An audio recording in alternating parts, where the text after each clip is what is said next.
Assalamualaikum warahmatullahi wabarakatuh. Perkenalkan, nama saya Kaniana Joyka Putri Kusnanda dengan NPM 2310314 dari kelas G. Di sini saya akan mempresentasikan bahan materi mengenai perbandingan mekanisme pembuktian antara sistem hukum di Indonesia yang menganut civil law dengan sistem hukum di Amerika Serikat yang menganut common law. Baik, pertama-tama saya akan memberitahukan terlebih dahulu pembahasan apa yang akan ada di video ini. Nah, pembahasan tersebut ada 3. Yang pertama yaitu perbedaan antara prinsip pembuktian dalam sistem civil law di Indonesia maupun sistem common law di Amerika Serikat. Yang kedua yaitu peran hakim dan juri di sistem civil law di Indonesia dan sistem common law di Amerika Serikat untuk menilai suatu bukti. Nah, yang terakhir atau yang ketiga yaitu peraturan bukti elektronik dan saksi ahli dalam sistem peradilan pidana di Indonesia maupun di Amerika Serikat. Baik, itu dia 3 pembahasan yang akan dibahas di video ini. Untuk itu kita mulai saja masuk ke pembahasannya. Nah, pembahasan yang pertama yaitu membahas mengenai sistem civil law maupun sistem common law. Di mana yang pertama yaitu civil law merupakan hukum yang dikodifikasikan dan struktur di berbagai benua Eropa seperti Belanda, Jerman, Prancis, hingga Amerika Latin.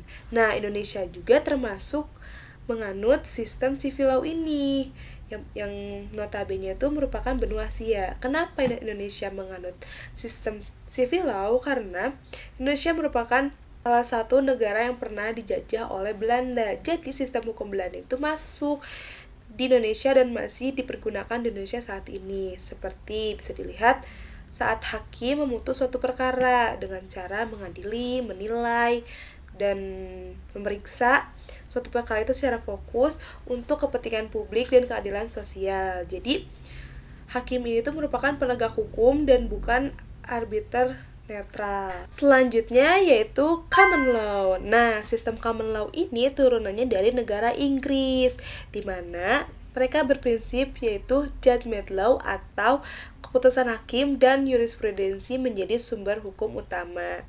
Dan bentuk hukumnya itu tidak tertulis atau bisa dari kebiasaan dan presiden di negara itu sendiri. Nah, salah satu negara yang menganut sistem common law adalah Amerika Serikat. Nah, Amerika Serikat ini menganut common law, namun ada beberapa perbedaan yang mengikuti konteks politik dan sosial di Amerika Serikat itu sendiri. Perbedaannya itu bisa dilihat bahwa Amerika Serikat membangun sistem federal dengan pembagian kekuasaan antara negara bagian dan pemerintah federal. Jadi ada undang-undang kodifikasi yang formal nih. Tapi meskipun kayak gitu, Amerika Serikat tetap mempertahankan presiden dan jurisprudensi sebagai sumber hukum utama. Nah, barulah kita masuk ke pembahasan inti kita, yaitu tentang pembuktian. Pertama, saya akan masuk di penjelasan sedikit mengenai sejarah perkembangan pembuktian di masing-masing negara. Yang pertama yaitu Indonesia atau negara yang menganut sistem civil law, di mana pada abad kolonial Belanda memperkenalkan Wetboek van Staveldering atau hukum acara pidana yang sekarang dikodifikasikan menjadi Kitab Undang-Undang Hukum Acara Pidana di Indonesia. Dengan pasca kemerdekaan, Indonesia mengadopsi sistem inkuisitorial untuk memastikan kebenaran material, dengan hakim memiliki peran secara aktif memutus suatu perkara dalam pengumpulan bukti-bukti yang ada. Lalu Amerika Serikat, dia menganut sistem common law. Pada abad ke-18, Amerika Serikat memisahkan sistemnya dari Inggris. Dengan konstitusi Amerika Serikat menjamin hak atas pengadilan yang adil dan munculnya sistem adversial modern dengan mengatakan sistem ini berfokus pada hak-hak individu. Lanjut kita masuk ke prinsip pembuktian dari masing-masing kaca sistem hukum, atau bisa dikatakan beban dan standar pembuktian itu sendiri. Nah, kita lihat di sistem civil law atau di negara Indonesia.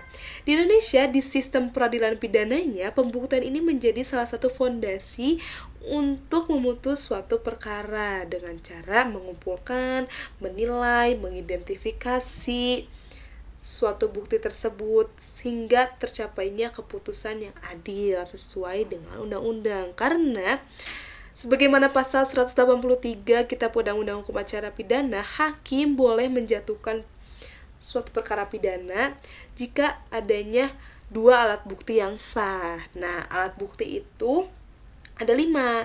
Yang pertama yaitu keterangan saksi, keterangan ahli, surat, petunjuk, dan keterangan terdakwa.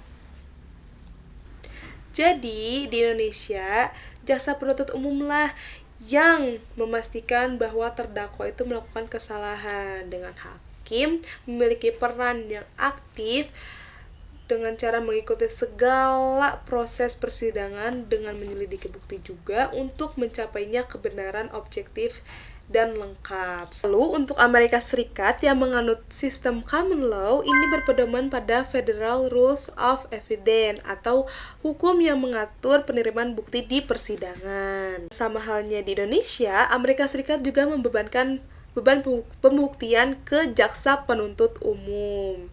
Namun karena adanya sistem adversial di Amerika Serikat, menjadikan pembela ini bisa saja untuk menolak atau menentang bukti dengan cara memberikan argumen atau memberikan bukti balik. Jadi bebannya bisa bergeser selama proses persidangan masih berlangsung. Dengan hakim memiliki sifat pasif sebagai wasit dengan menilai bukti berdasarkan persaingan antara pihak. Selanjutnya yaitu asas-asas pembuktian.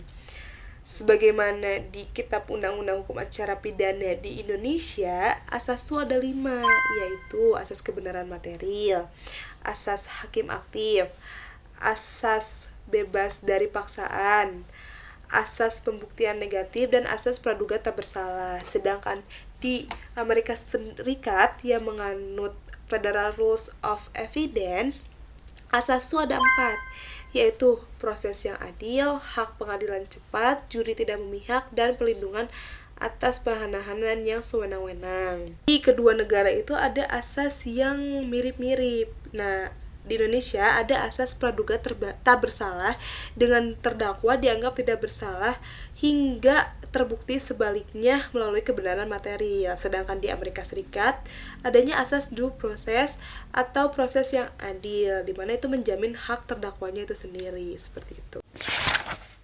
Lalu kita masuk ke peran hakim dan juri dalam meninjau alat bukti. Pertama, di Indonesia sendiri itu adanya sistem inkuisitorial yang mengatakan bahwa hakim itu aktif dalam peradilan dengan mengumpulkan dan menilai bukti yang ada. Sampai jika ada bukti tambahan, hakim pun tetap menerimanya dan memeriksanya.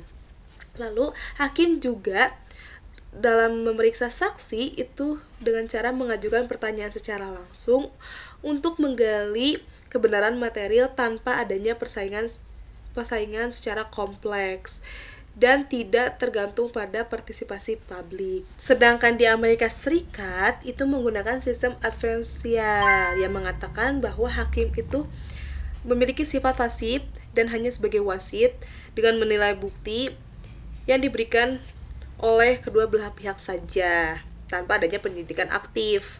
Karena di Amerika Serikat sendiri di proses peradilannya itu menggunakan penilaian oleh juri yang terdiri dari warga biasa yang dipilih dan disaring oleh hakim maupun pengacara agar bersikap adil dan tidak memihak. Karena nantinya juri tersebut itu diberikan pertanyaan tentang latar belakang masalah dan harus memberikan jawabannya itu atau pendapatnya itu secara pribadi dan menilai fakta secara netral. Jadi hakim tuh hanya memutus masalah hukumnya saja gitu. Jadi tidak aktif seperti di Indonesia.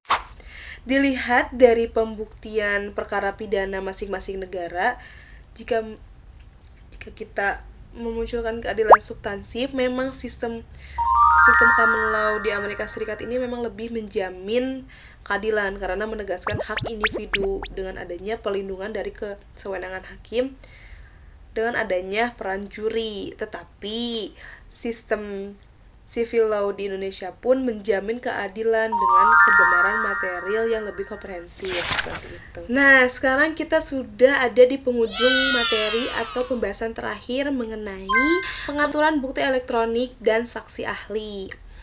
Pengaturan bukti digital atau bukti elektronik di Indonesia ini diatur di Undang-Undang Informasi dan Transaksi Elektronik Nomor 11 Tahun 2008 yang mengatur bahwa bukti elektronik itu dapat dinyatakan sebagai alat bukti sah jika memenuhi syarat keaslian, keamanan, dapat diverifikasi dan tidak bertentangan dengan hukum. Sedangkan di Amerika Serikat yang berpedoman pada Federal Rules of Evidence nomor 901 mengatur autentikasi bukti digital yang mengharuskan bukti tersebut jika ingin dinyatakan sah harus melalui metode seperti testimoni saksi atau adanya karakteristik yang unik. Jadi antara Undang-Undang ITE itu dan Federal Rules of Evidence itu memang UU ITE ini lebih spesifik pada transaksi elektronik, sedangkan Federal Rules of Evidence ini tuh lebih fleksibel karena memungkinkan pihaknya itu menentang si keaslian bukti melalui persaingan. Lalu, bukti forensik seperti DNA atau jari itu juga penting seperti di Indonesia.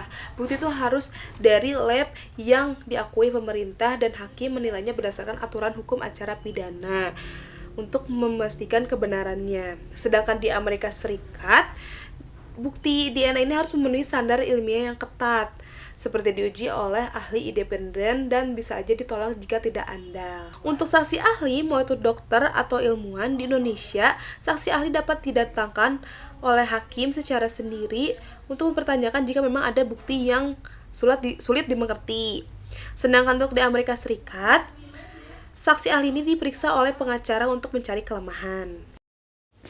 Jadi dapat disimpulkan bahwa sistem civil law di Indonesia itu lebih tentang kebenaran material melalui inkuisitorial dengan mengatakan bahwa hakim itu berperan aktif menggali fakta dan menilai bukti untuk mencapai kepastian penuh. Sedangkan di common law di Amerika Serikat sendiri itu melalui adversarial yang dimana berfokus pada penuntut dan pembelaan. Dengan hakim berperan pasif menjadi wasit dan adanya peran juri untuk menilai fakta dari suatu perkara. Jadi, meskipun Indonesia itu lebih komprehensif dalam kebenaran material dan Amerika itu lebih menawarkan perlindungan hak individu yang lebih kuat, dapat disebutkan juga tidak ada sistem hukum yang secara mutlak itu superior karena adanya kelebihan dan kekurangan masing-masing. Sekian pemaparan materi dari saya, semoga bermanfaat dan mohon maaf bila ada kesalahan dalam penyampaian atau kata. Saya ucapkan terima kasih. Wassalamualaikum warahmatullahi wabarakatuh.